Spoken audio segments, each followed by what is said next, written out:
Welcome to Being Human with Steve Cuss. On Being Human, we take a look at the dynamics that infect all of our relationships. Not just our human relationships, but also our relationship with ourself, which is often the most elusive, and our relationship with God. Jesus clearly said that love of God and love of neighbor and love of self are all inexplicably linked. And I don't know if you're like me, but oftentimes it's that third relationship, the love of self, that is the most elusive for me. I'm not always aware of what's going on in me, and I'm often not aware of how what is going on in me is infecting my well-being with others and infecting my awareness of God. That's why every week on the show we pause and we light a candle so that regardless of what's going on inside us, and regardless of what's coming at us, we can pause and relax into God's presence, remembering that God is light and in him is no darkness at all. Remembering that God is in control, so we don't have to be. Remembering that God is perfect. We are human-sized. And this remembrance doesn't make us lazy. It makes us free. It doesn't make us just sit back while a difficult world burns. It actually is what frees us up to run into the fire and do the difficult work. So if you're newer among us, we've got a number of new audience lately. Welcome to Being Human. This is what we're all about. And boy, am I thrilled to introduce you today to Alicia Britt Chole, Dr. Alicia Britt Chole, or as she's affectionately known, Dr. ABC. Alicia has written a number of books, but the one that really stopped me in my tracks is The Night is Normal.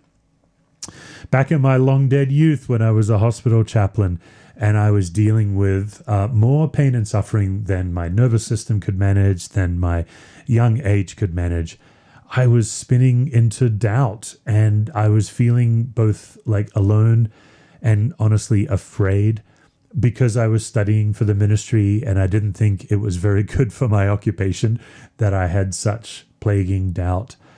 And back then, there weren't that many fellow sojourners, but I was so grateful for voices like Frederick Buechner and Philip Yancey and Kathleen Norris, who would normalize doubt and normalize my experience so that I wouldn't have to hide it, but I could actually talk about it, bring it out into the open.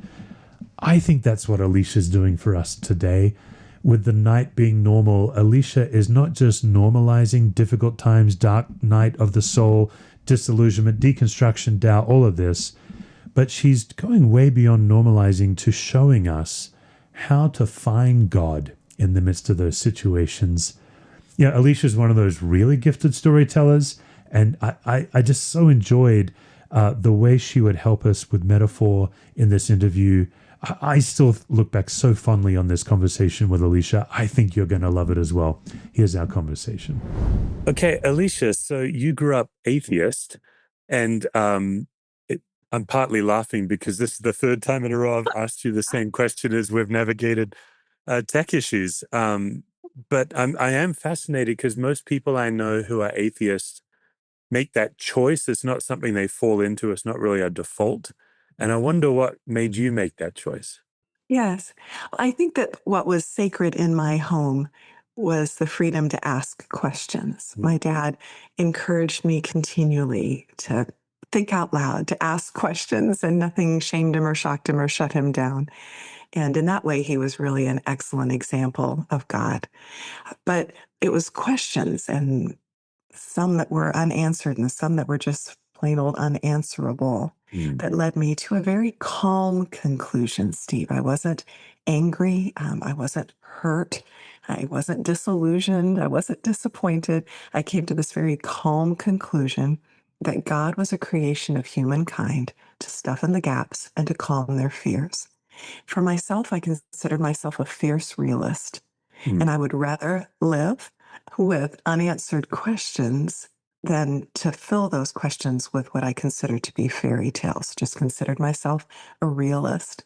And it wasn't until I lived a bit more life, when my life began to be more seasoned by pain, that I started to have something less than emotionally benign responses to my atheism. I started to become angry and argumentative and really annoyed with anyone who had the audacity to suggest the existence of a god or gods that, quote, held all power. But as a realist, when I took a look around the planet, it sure didn't seem as though he, she, or they were using said power to prevent pain. Right. I think it's one of the great theodicies, right, is that God can but doesn't. Mm. And, if in fact there is a God, what do we do with an all-powerful, all-knowing, all-loving God that does seem to practice, how would you say it, Alicia, too much self-restraint for our preference? uh, yes. Well, I think too that one of the great challenges is one that's beyond our comprehension. The greatness of the gift of free will is prior. And when I think about the pain on the planet, really, in order to completely eliminate it all, there is one thing he would also have to remove. And evidently, that one thing is incredibly powerful. Right. Right. Okay, so then you became a follower of Jesus in around the college age. Yes, yes, just as I was starting university. Yeah. And I also find it fascinating. Like I was not raised up in the church. I came to faith as an agnostic as a teenager. Mm. And I then remember being surprised as a young Christian that I would run into a wall of doubt. I just thought, okay, now that I'm a Christian, I've taken on faith, here we go. A lot of your work now is around the themes of doubt, pain, faith, certainty. What was your first experience as a follower of Jesus with that kind of existential moment? Yes. It was probably about 3 or 4 years into my walk with Jesus. I think I would describe those first 3 years as uh, surrounded by sunshine, Steve. The Yeah. felt God's presence in worship. I experienced God in his word everywhere I looked. When Jesus interrupted my atheistic existence, it really was death to life for me. And so, a couple of years into it, I remember a very, very specific moment when I had gone to just sit in an abandoned park because I felt like my head was about to explode. I had thought myself into a very cold corner, and I was afraid that I was losing my grip on faith or faith was losing its grip on me, and just sat there in fear, weeping, afraid that the most precious thing in my life was about to dissolve. And it was on that park bench that God brought to my mind a story, a true story, about a friend of mine whose son used to always love to hold on to his pinky finger. He was a little boy. And so he just really thought he was holding on to daddy. But the man was a good dad. And so while his son was gripping his pinky, he had his hand firmly around the boy's wrist. So one day they were coming out of some store and this huge truck came barreling out of nowhere toward them. And so the little boy did something he never thought he would. He actually let go of his dad's pinky. But the dad had his hand wrapped around the boy's wrist, so picked him up out of danger and brought him to safety. And as I was sitting on that park bench, I had a new revelation that I thought that I'm the one that had been holding so tightly onto faith, and I had not realized how tightly God was holding on to me, and that fear of failure began to let go. And almost a almost like when the cave floor gives way Mhm. and you think you're falling into failure, but what you're really falling into is a deeper understanding of how tightly and with such great love God grips us. Mm. What what an arresting story that is. Um, Last year, I was asked to do a wedding of a family friend. This young man, fine young guy, and he was marrying a young lady from a Greek Orthodox tradition. And they actually went to Greece to do one wedding, and then they did one here in Colorado. And tragically for me, I did not get to go to Greece to do the Greek wedding, but of course, they had an Orthodox priest do that wedding. But I wanted to bring some Orthodoxy into the ceremony for Nikki. It was really important to them to honor that. And so I chased some Orthodoxy, and that's where I learned that in Orthodox art, anytime God is reaching for a human, for example, Jesus picking Peter up out of the water, God always reaches around the wrist. It's never hand to hand, because in Orthodox tradition, there's nothing a human can do. We can only be saved. We can't even contribute ourselves. It reminded, just hearing your story of that little boy reminded me of Orthodox art that way. Oh, that's a beautiful image. Yeah. I think that for me in that context, there was a principle that has helped guide me since. And that was that asking God to mentor my mind. I always wanted to follow him with my feet, of course. But in my mind, I exercised a lot of self leadership. And through that entire experience in the park bench and, the discussions with Jesus that followed, it dawned on me that true intellectual strength wasn't the ability to think. True intellectual strength is the ability to choose what to think and when to think, which is not the message I received in academic environments. At least for me, in academic environments, if you can think about a thing, then you must think about the thing. If somebody presents something for you to think about and you don't think about it, it's a breach in intellectual integrity. But true intellectual strength is the ability to choose what to think and when to think. And so this thought of Jesus being the mentor in my mind added a filter to my thinking. Jesus, do I have your permission to think about this with you? Would you like to think about this together now? And it invited me to start learning a little bit more and exercising a little bit more, at least than I had personally, of Jesus's leadership in my thoughts. I would love to hear more about that, Alicia. I've never, I mean, I'm learning this in real time from you. I've never thought about intellectual pursuit that way. It's such a fascinating lens. What would be an example of something to be thought about that you might bring to Jesus rather than automatically thinking about it? Yes. Well, the phrase that I use, Steve, we call it I call it living in the plural. So if I could kind of uh, let this take shape, and then I'll come back to the Yeah, let's question. go. Yeah. Yeah. So here's my thoughts. Our theological reality is that we're never alone.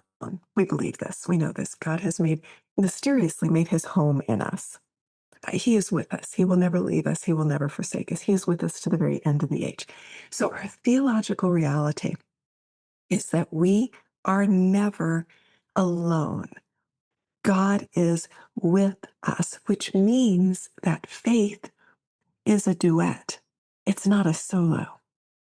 It's Jesus and me faithing, or Jesus and I faithing together. And so I think in some ways we do a better job at living faith as a duet, perhaps in the morning when we think of devotions or we want to read or we worship. But then we often say amen, and we spend the rest of the day in our minds living it as a solo. And so when I speak of living in the plural, I mean applying a gentle pressure of our will onto our mind to correct our thinking. So I'm not in this podcast with Steve. Jesus and I are in this podcast with Steve. I'm not about to have to pay a bill. Jesus and I are going to pay a bill. I'm not about to pick up what our dog left down. Jesus and I are about to pick up what the dog left down. So it's Jesus and I, Jesus and I, and that slight pressure of my will corrects my thinking to the reality that I am never alone. And this is going to sound like hyperbole, but in no way do I mean it as hyperbole. Steve, it changes everything. It changes how I think about myself. Can I wake up in the morning and look in the mirror and say, Jesus, we are ugly today? It changes how I interact with others. Because Jesus and I generally don't roll down the window and tell the stationary car in front of us, buddy, Jesus and I think you're an idiot. Get off the road. And so this Jesus and I reality affects my thinking. And so let's say there's I'll give you examples, some thorny theological issue. Do I think about it just because I can? Or do I ask Jesus whether this is something he'd like to process together at this time? His loving leadership is something I want in my mind, not just in my decision making. The illustration I often use, Steve, is we have puppy dogs, and our neighbors have horses. And our dogs have this thing about chasing the horses. And one of these days, they're going to get the wind kicked out of them. And I think sometimes we're tempted to chase a lot of horses, and we go past these protective barriers to chase things that maybe in the future we'll be able to ride well. But if we try to chase them prematurely, we just might get the wind knocked out of us. So, since God is afraid of nothing, and since I believe that questions are sacred, if I come to Him and I say, hey, can we think about this together now?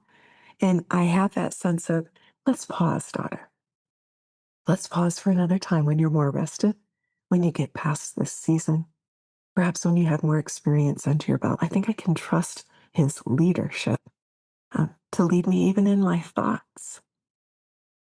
It feels like this does have the massive implication you're suggesting when I think of our self-talk.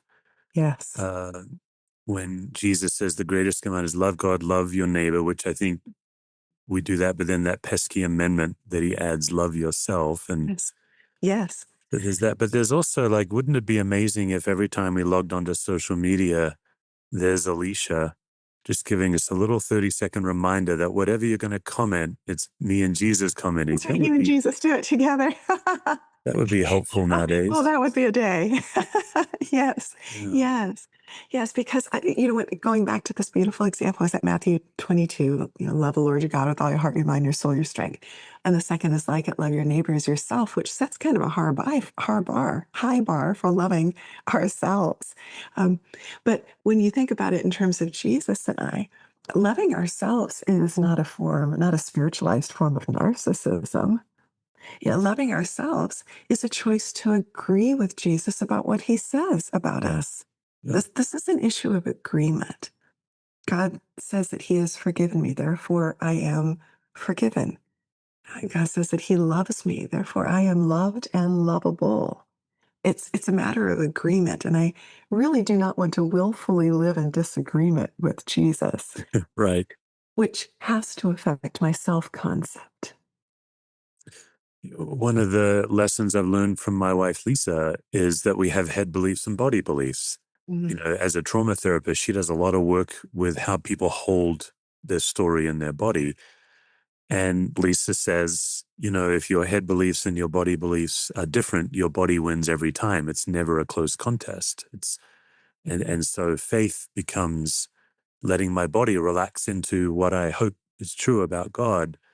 Mhm. And in my own journey of faith, it came to a head. It was about 9 years ago now, where I kept mining down into my core subconscious beliefs. It took quite a while, Mhm. asking God to show me, what is it that I believe to my core. And it was really shocking, Alicia. I got right to the bottom and saw, oh, my core belief is I'm not worth loving. I'm Mm. I'm not worth people's time. And suddenly it was like this big light bulb, like, well, no wonder I'm always available to others. Not all of my behavior was driven by that belief. A lot of my behavior was driven by a great kingdom vocation. But of course, it was all mixed together, like being there for others, for God, as well as being there for others to earn love. It's all kind of Mm. mixed in. But for me, it was exactly what you say, the discipline to believe what God says about me over what I think about myself. And Mhm. took a while, but boy, was that profoundly freeing. Yes, it is. And it is a life work because every season introduces new factors and we have to apply old principles all over again in new contexts. Yeah, I would rather end the interview now. I'd prefer to to arrive and then just kind of sail, But the way you just took us to say there's bumpy waters ahead, I don't know how I feel about that. Yes. Oh, it is true, though. It is. Faith is not an equation, even as much as we'd like to make it one. And the thing about equations is that they gut faith of relationship. And if faith is anything, it is relational. If keeping faith as a living substance, in order to do that, we have to keep ourselves in a continual posture of dependence. Uh, requires more work. but it keeps things more alive. Well, and I think that brings us to one of your books. You've written a number of books, but The Night is Normal Mhm. is a book that has stopped so many people in its tracks. And I think it is because of what you're getting at now. You're not just normalizing darkness and doubt and pain, but actually embracing it. Mhm. And you begin that book with this profound story about storms and night and dads. I'd love if you just share that with us. Oh, yeah, it's one of my favorite stories. So my dad worked a lot, and he was only home at nights. And my amazing mama, who honestly is the most generous soul I've ever known in my life, she grew up with a gripping fear of storms. I mean, paralyzing fear of storms. It was one of the only things my dad did not want me to inherit from mom. And so whenever dad was home at night and some storm would be rolling in, to my mother's absolute horror, my dad would scoop me up in his arms. And wherever we happened to be living at the time, we would go out to the porch and we would sit side by side and watch the storm come in and even experience the storm blowing through if it were possible. And so, very, very, very early on, I started associating storms, but in particular, night storms, with an opportunity to spend really special time with my dad. So, situationally, I had absolutely no authority whatsoever over the coming and the going of said storms. But when the storms came, I learned early that I did have authority over one thing. I could choose whom I spent them with. And that authority makes all the difference. That choice makes all the difference. And I think it's a choice that Jesus models, Steve, when we look at uh, a day where he called it the day when darkness reigned. When we look at Matthew 26 and we see Jesus in the Garden of Gethsemane, we see Jesus choosing to spend his energy living that night relationally. He went with the 11 to the garden. He took the three further in, and then he went even further in to spend time with his father. He spent the night relationally, and that's probably not our natural default. I think many of us isolate in the night, or many of us invest a ton of energy trying to figure out the situation, trying to have a diagnostic of how on earth we got there so we can reverse engineer our way out of there. But Jesus lived his night relationally, and my dad gave me a great example of that as a child. I love that. I think it best explains when Jesus then the next morning was in Pontius Pilate's presence. He's being mocked and willfully misunderstood by the religious leaders, and he seems completely connected and present. Mhm. He doesn't feel a need to defend himself. He knows what's coming. And I know some people would say, well, he was numb. And I'm like, he wasn't numb. He was connected. Yes, yes. And I wonder if part of the strength of that connectivity, part of the strength of that calm, non anxious presence that we could borrow from all therapists everywhere, would be his honesty in the night. I think about the words that are used in the night in that Matthew 26 passage, the words he uses to describe his soul: troubled, overwhelmed, overwhelmed with sorrow to the point of death. These are the words Jesus used to describe his own soul. And so we say things, we make t shirts, Steve. We're like, I want to be like Jesus. Well, okay. Are we willing to be like Jesus here? Or do we have something else in mind? Is there room in our understanding of a faithful life for Gethsemane? Is there room in our understanding of living holy for the emotions of Matthew 26? I mean, we see that Jesus was obedient and overwhelmed. He was holy and troubled. Mm. And so, if we're going to be like Jesus, perhaps we could give ourselves a bit more permission to be like Jesus here. You had your own journey in the night with a cancer diagnosis. You're a cancer survivor, Yes. and you chose to share that journey, your journals, publicly. You put them on your website where people could read. Um, Tell us about that storm in your life. Yes, yes. I was in the middle of my doctoral program when just a regular mammogram showed a mass that wound up being cancerous. And that was 12 years ago now. You know what's interesting to me, Steve, is looking back, I felt carried during the initial diagnosis, truly. Just so many people were praying and supportive and caring and loving. And it really was one of the most remarkable experiences of God that I've ever had in my life. However, the fifth year recurrence was quite a different story. That was a gut punch. Uh, it was like night and day for me as far as experientially. And it wasn't that I had some word from God that I felt the cancer was gone and would never return. I'm still a realist.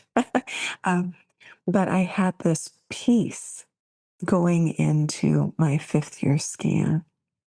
And I equated that peace with a filled in blank for the outcome. Mm.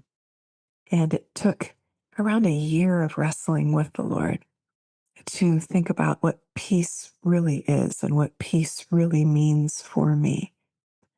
I, I would say that began a darker couple of years for me as I was processing on the place of peace in my life. It's interesting when we think about spiritual frustration, spiritual disappointment, spiritual disillusionment, which is the phrase I landed on to talk about in The Night is Normal. We're losing illusions, but we're also gaining reality, which is why I love the word disillusionment. Hope is baked in to the process because to lose an illusion is to gain a reality. And there were some realities I was gaining in that fifth year recurrence that served me well in the sixth year recurrence and the eighth year recurrence and the 10th year recurrence. I've had four since. And some of the things that God was gracious enough to lead me into have served me and my family well since. When you go for scans, Mhm. it's quite common to get a Oh, quarterly scan, or yes, you yes, probably have a very worn out punch card from scans. yes, How's your well-being going into that? yes.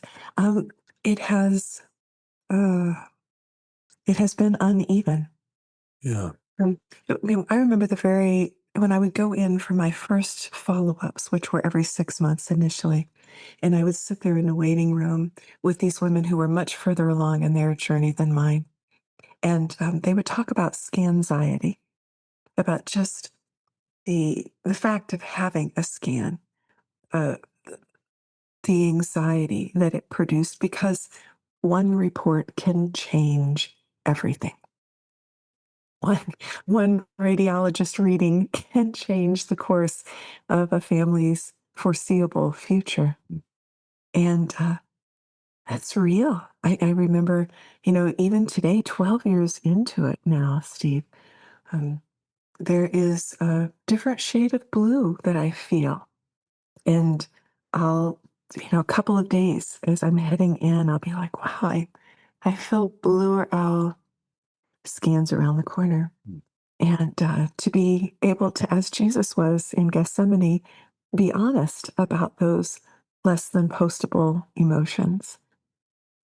This is how I feel, Jesus. And you are with me here. And always hoping for for good news, but my hope is not in good news. My hope is in Jesus, who will accompany me, whatever the news is.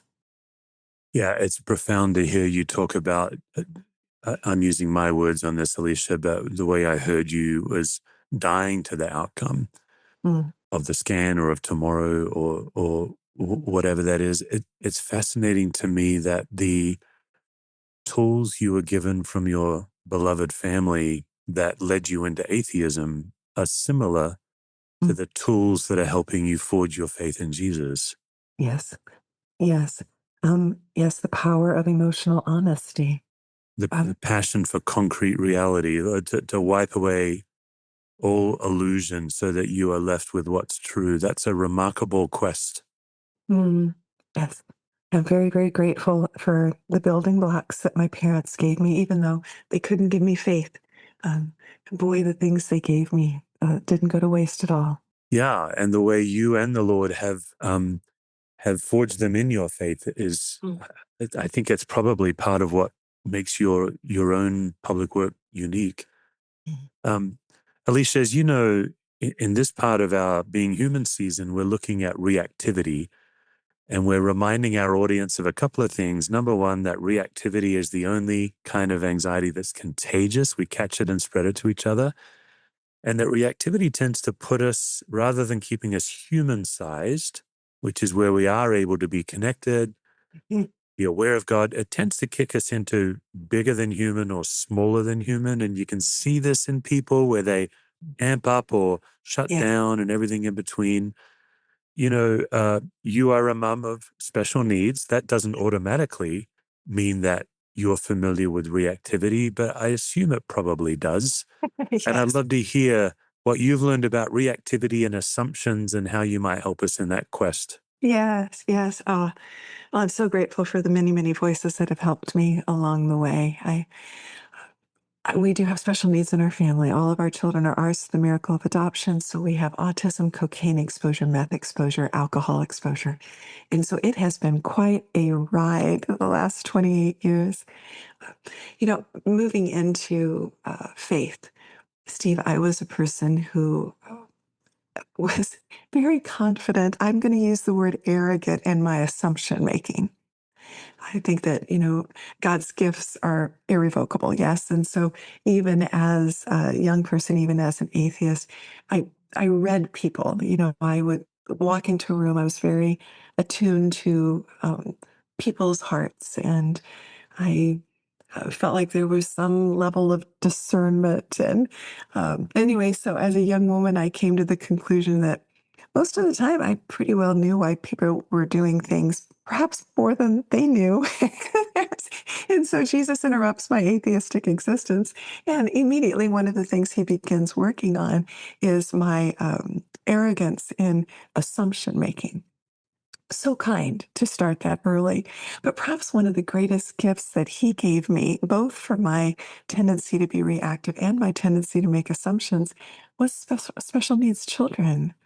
You know, Steve, I very, very quickly learned our eldest is on the autistic spectrum, um, and he has given me full freedom to share these stories, but quickly learned with my son that you cannot medicate emotion with emotion any more than you can put out a fire with more fire. And so that quest, how do I offer him a calm, non-anxious presence? Because if I don't, my emotions are louder than my words.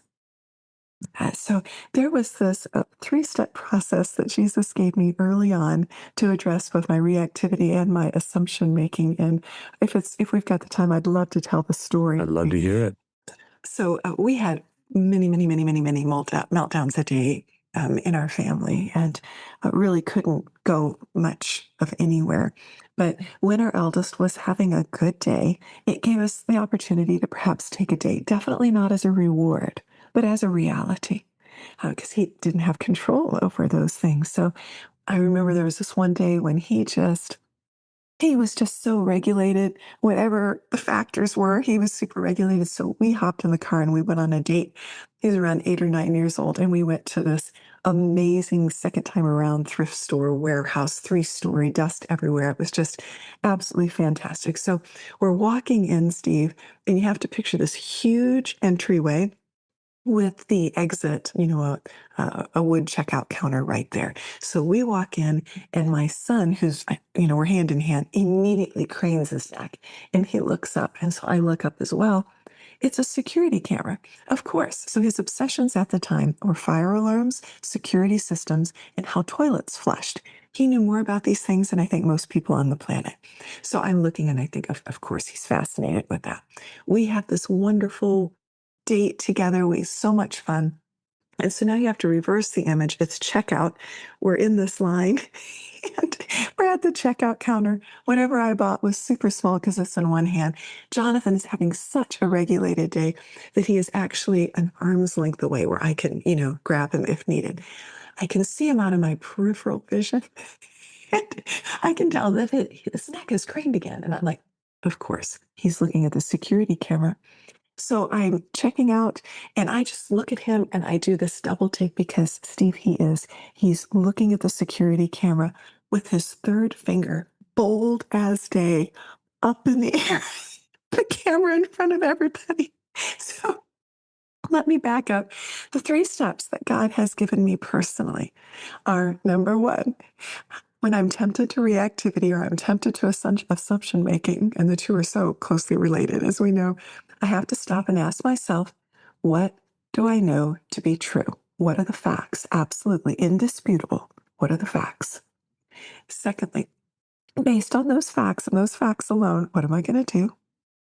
And then third, what emotions are going to accompany me but not lead me? So I've had years and years of these 3. So this is happening just like lightning in my brain. As I'm watching my son flip off the cameraman. And so anyway, so I'm thinking, okay, what are the facts? We're in a public place. My son is looking at the security camera. My son has his third finger in the air. In this culture, this has very clear significance. Also facts. I've never seen him do this before. Another fact, I know I've never taught him what this symbol means. That's it. That's the end of my fact collection. Anything beyond that's a guess or an assumption. And based on the facts, what am I going to do? Well, based on those facts, I'm going to give my son the benefit of the doubt, which means that however I'm about to respond next, I'm going to start with asking a question instead of making an accusation. What am I going to do next? I am going to be a good parent to my child and not sacrifice being a good parent to my child for people's perceptions of me being a good parent publicly. What am I going to do? I'm going to stand in solidarity with my son. Third question, what emotions are going to accompany me but not lead me? I'm alarmed. I'm anxious.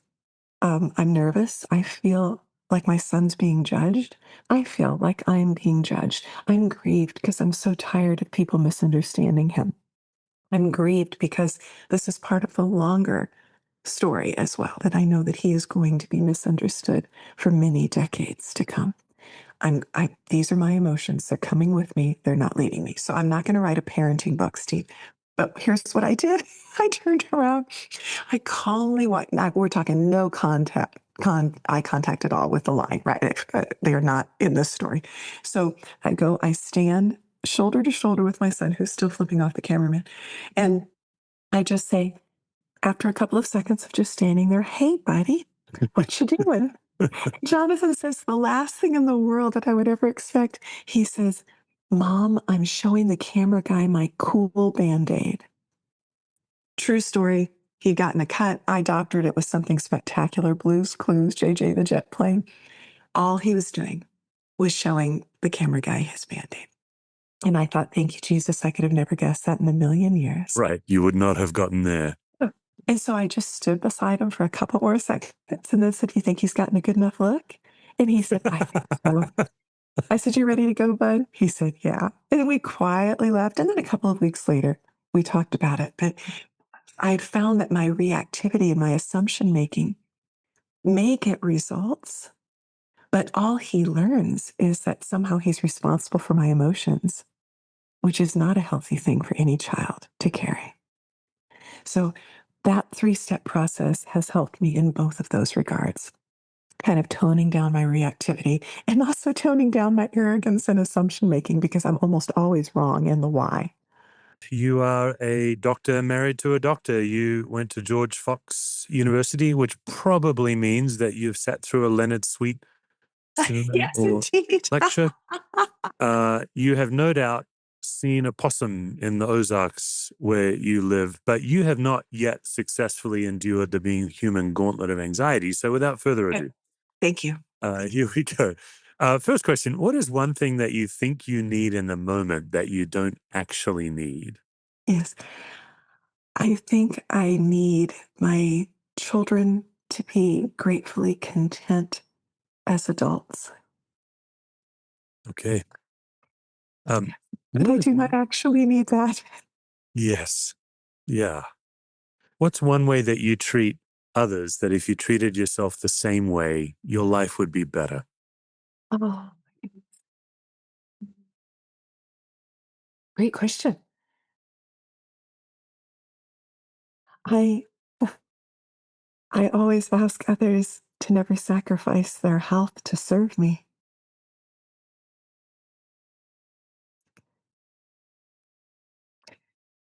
Okay. Yes. Um, what types of people trigger you the most? And then Mm. what do you do to stay connected to them when you're triggered by their behavior? Oh, wow, that's a great question. Um, Perhaps what triggers me, the type of person that triggers me the most, I think it would probably be black and white thinking. Of course. And how do I stay connected to them?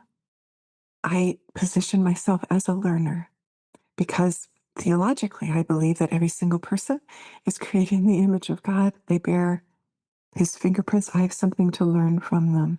So when black and white thinking is triggering for me, I still try to position myself and find what I can learn from them.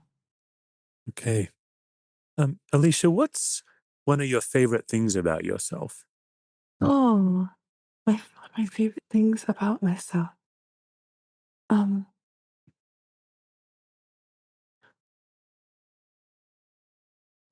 that I love learning. Um, that I know that I'm loved. Like I know that I know that I know that I know that I am Jesus's beloved. Not exclusively, obviously, Hmm. Yep. but among the billions upon billions. I Yeah, I think I would say that's probably my greatest strength. It's a great answer. Okay, final question. When in your Yeah. life lately have you felt most fully and completely loved? Oh, yeah. Ah, my children have done a great job. And my husband, oh my word, I am well loved. Like, I'd be if I were a little Winnie the Pooh stuffed animal, my ears would be lopped off. I am well loved by my family. But there is something so precious about adult children still wanting your presence. Like when my eldest on the spectrum, he just moved into special needs housing. It's his first apartment on his own. Wow. Last night he called and said, "Mom, could you come and spend the night?" Or when my youngest out in LA is like, "Mom, when are you coming next?" Or when my daughter said, "Mom, I need to set up my apartment. Could you be with me?" I think when they still want my presence, I don't know, that fills my love cup in a way that I didn't anticipate in having adult children. I just hadn't even thought about it. My guest has been Alicia Britt Chole, and it always feels to me like holy ground when I'm in the presence of a saint.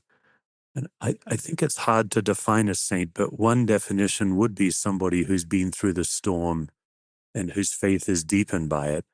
Alicia, that's you. Thank you so much for coming on Being Human. Oh, you're kind and generous. Thank you, Steve.